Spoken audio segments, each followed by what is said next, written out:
My dear people of Guam, this has been a long road and we are now at a critical point in our fight against COVID-19.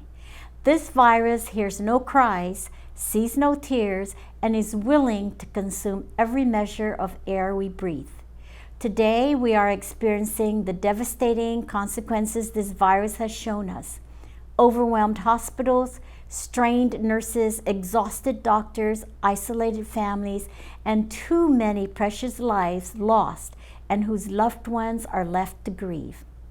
As your governor, it is my duty to report to you that given the rise in positive cases and increase in hospitalizations, the state of our island is fragile. As your governor, it is my responsibility to lead and to set a new course in our response to this health crisis. 2 weeks ago, I said every resource we have is working to contain COVID-19, to slow and stop its deadly spread, and that continues to be true. To stop the rise of COVID-19 cases, we executed 5 actions. 1. Deploying the Rapid Engagement Team in subdivisions most vulnerable for COVID-19 spread. 2. Working directly with FSM community leaders and have them involved in our outreach efforts. 3. Increased our daily testing to an average of over 600 tests per day. 4. Shifting our messaging to focus on spread within and between households, spread at workplaces, and please to avoid eating with people not in your household. And 5, increase public awareness of increasing deaths and hospital census overflow. With these 5 actions, we have seen an overall downward trend for daily new cases over the past 13 days and test positivity rates for the past 19 days. However, both are still dangerously high. But in that same special address, I also said that you, the people of Guam, are the solution. Your choices, your commitment, and your tireless vigilance are the only way this will end. And this remains true as well. As your governor, I will continue to do whatever I can to end this pandemic.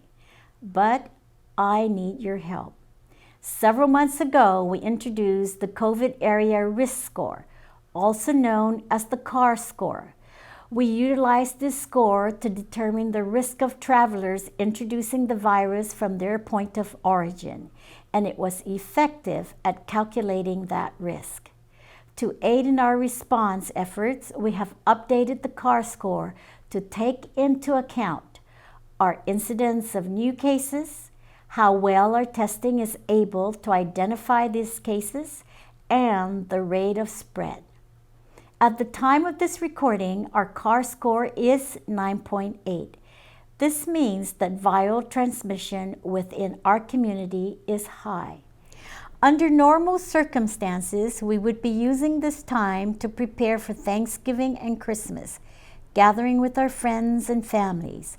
We can still celebrate these holidays. It's not impossible. If we achieve a CAR score of 5 or less for the next few weeks, then I will be inclined to lift additional social gathering restrictions. This is entirely possible if we all do our part, wearing our masks, practicing social distancing, being extra cautious around those not in our household, and staying home as much as possible. But a CAR score of 5 does not mean we are out of the woods just yet. To fully suppress COVID, we will need to be below a score of 2.5 like we were for a majority of summer. We all want to go back to normal, but we must be able to demonstrate with concrete actions that we are responsible, we are accountable, we are willing to contribute to this fight. If we achieve this goal as soon as possible and sustain it through Thanksgiving, then we can experience some semblance of normalcy during the Christmas season and beyond. I am calling on each of you to strive for 5, to maintain a CAR score of 5 or under for the next few weeks. We do this by wearing our mask, watching our distance, washing our hands, and having the will to do it. My dear people of Guam, we all have a role to play in fighting COVID-19, and our vigilance cannot waver.